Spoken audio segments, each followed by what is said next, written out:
Hello everybody, and welcome to the third show of Walter in the Box. Yes, I'm Walter and I'm in this box. I don't think outside the box. I think inside the box because that's where my brain is. For this third show, I will analyze leftist intolerance of free speech.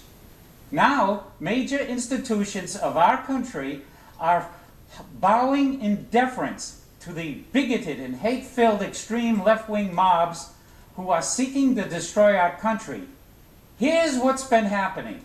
The editor of the op-ed page of the New York Times was forced to resign for including on those pages an editorial written by a Republican senator. Instead of rioting and destruction, the senator was advocating law and order, something the vast majority of responsible Americans strongly support. The top editor of the Philadelphia Inquirer was forced to resign because of a story titled "Buildings Matter Too." The piece was mourning the damage and destruction done to historic buildings during the rioting. A scholar at the Federal Reserve Bank of Chicago was fired because he made a comment on his personal Twitter account about how the rioting was hurting the black communities. In one sense, I couldn't care less about the newspapers. Who reads their nonsense anyway? And let them eat their own. But sadly, they are still considered arbiters of truth by many Americans who do not know where else to turn for the real news. My friends, the insanity started at the university level. But now that those students have graduated and found jobs, they are now demanding the same insanity in their workplace.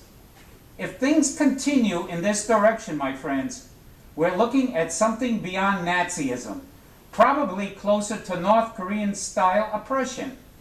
If you don't scream and cry your enthusiastic support for the regime, you get taken away, never to be heard from again. I'm afraid, very afraid, for the future of the United States of America, the land that I love. Why doesn't anyone get this? Duh! This is so obvious, it makes my head spin! Oh.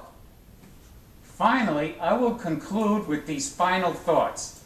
A leftist is a conservative who hasn't been mugged yet.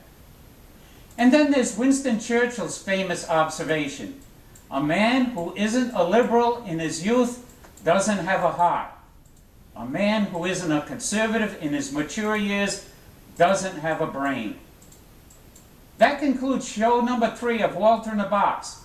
To prevent missing a show, visit Walter in the Box on YouTube.